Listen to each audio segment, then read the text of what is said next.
En el nombre del Padre, y del Hijo, y del Espíritu Santo. Amén. Con gozo el corazón cante la vida, presencia y maravilla del Señor. De luz y de color bella armonía, sinfónica cadencia de su amor. Palabra esplendorosa de su verbo, cascada luminosa de verdad, que fluye en todo ser que en él fue hecho, imagen de su ser y de su amor. La fe cante al Señor y su alabanza, palabra mensajera del amor, responda con ternura su llamada, en himno agradecido a su gran don. Dejemos que su amor nos llene el alma en íntimo diálogo con Dios, en puras claridades cara a cara, bañadas por los rayos de su sol. Al Padre subirá nuestra alabanza, por Cristo nuestro vivo intercesor, en alas de su Espíritu que inflama en todo corazón su gran amor. Amén.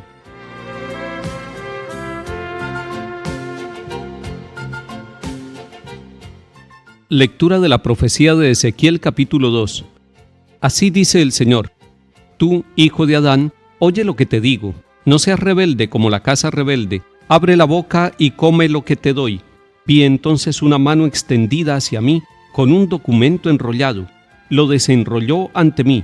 Estaba escrito en el anverso y en el reverso. Tenía escritas elegías, lamentos y ayes. Y me dijo: Hijo de Adán, come lo que tienes ahí. Cómete este volumen y vete a hablar a la casa de Israel. Abrí la boca y me dio a comer el volumen, diciéndome: Hijo de Adán, alimenta tu vientre y sacia tus entrañas con este volumen que te doy. Lo comí y me supo en la boca dulce como la miel. Hijo de Adán, anda, vete a la casa de Israel y diles mis palabras. Palabra de Dios, te alabamos, Señor.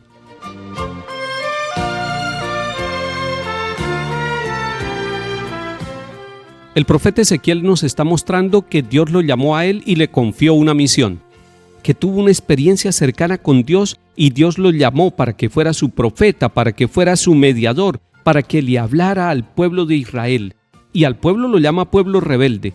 Este pueblo está esclavizado, este pueblo está humillado, lo sacaron de su tierra, no puede trabajar, no tiene su templo, está viviendo en la esclavitud.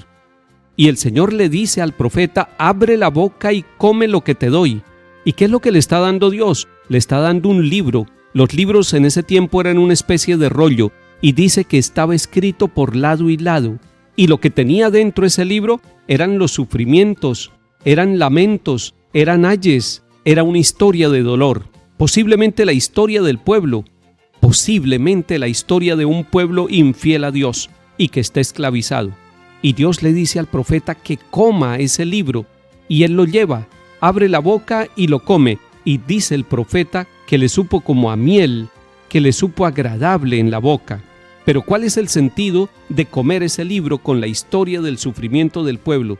Tal vez que el sufrimiento entre a su corazón, a sus entrañas, para que el profeta, conociendo el sufrimiento, pero además conociendo el plan de Dios, y conociendo todos los rechazos que el pueblo le ha presentado a la propuesta de Dios, vaya y le hable a ese corazón en nombre de Dios.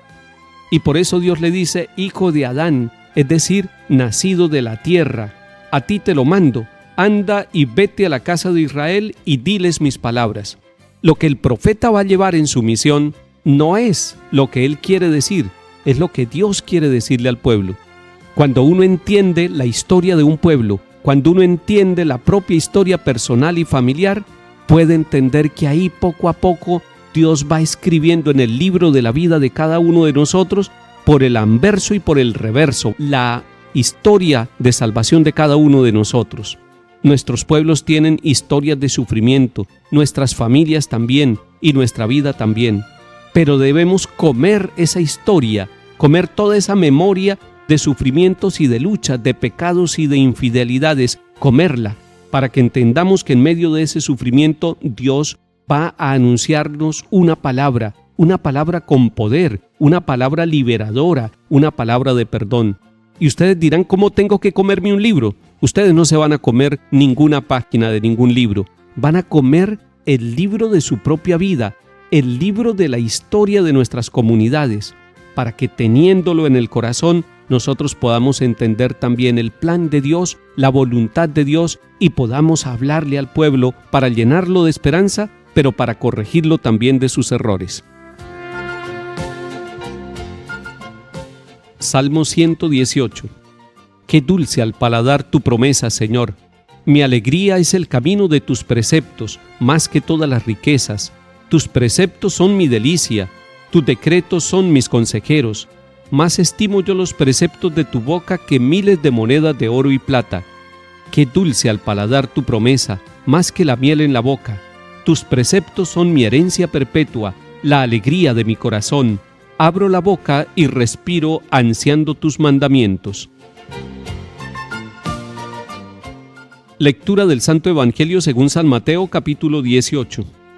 En aquel momento se acercaron los discípulos a Jesús y le preguntaron: ¿quién es el más importante en el reino de los cielos? Él llamó a un niño, lo puso en medio y les dijo: les aseguro que si no vuelven a ser como niños, no entrarán en el reino de los cielos. Por tanto, el que se haga pequeño como este niño, ese es el más grande en el reino de los cielos. El que acoge a un niño como este en mi nombre, me acoge a mí. Cuidado con despreciar a uno de estos pequeños, porque les digo que sus ángeles están viendo siempre en el cielo el rostro de mi Padre Celestial. ¿Qué les parece? Supongan que un hombre tiene 100 ovejas. Si una se le pierde, ¿no deja las 99 en el monte y va a buscar la perdida? Y si la encuentra, les aseguro que se alegra más por aquella que por las 99 que no se habían extraviado. Lo mismo su Padre del cielo no quiere que se pierda ni uno de estos pequeños. Palabra del Señor. Gloria a ti, Señor Jesús.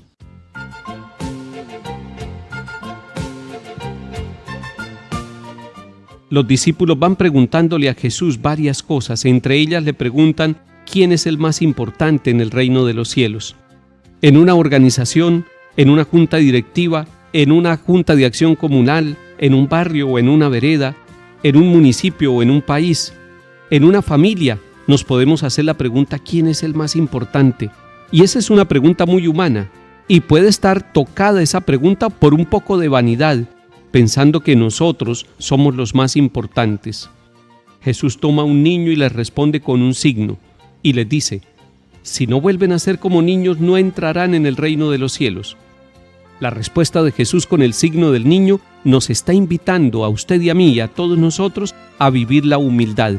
La humildad es un signo de que Dios está reinando en nuestro corazón. Es un signo de que el reino de los cielos ha llegado a nosotros. El reino de los cielos no está en el más allá, está en el presente, en las actitudes, en el trabajo, en la relación del día de hoy. Ahí está el reino de Dios. Y si usted vive la sencillez, Dios está reinando en su corazón. Ojalá que nosotros podamos con nuestra humildad manifestar que el poderoso, que el importante verdaderamente en nuestra vida es el Señor Jesús, es el Padre Celestial y es su Santo Espíritu que guía nuestra vida.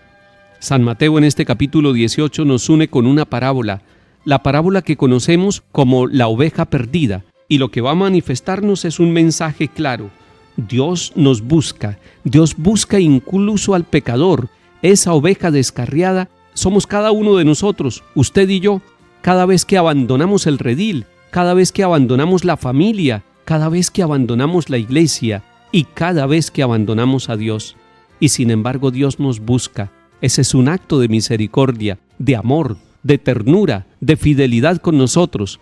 Deberíamos siempre nosotros buscar a Dios, pero es Dios el que sale al camino equivocado de nuestra vida para buscarnos y llevarnos con alegría y unirnos con las otras 99 ovejas. Hoy el Señor va a buscarlo a usted. Hoy la va a buscar a usted, porque el Señor la ama, porque el Señor lo ama, porque el Señor quiere que nosotros vivamos la unidad de su rebaño. Dejémonos buscar por el Señor y dejémonos conducir por Él. Que el Señor nos bendiga y acompañe en el nombre del Padre, y del Hijo, y del Espíritu Santo. Amén.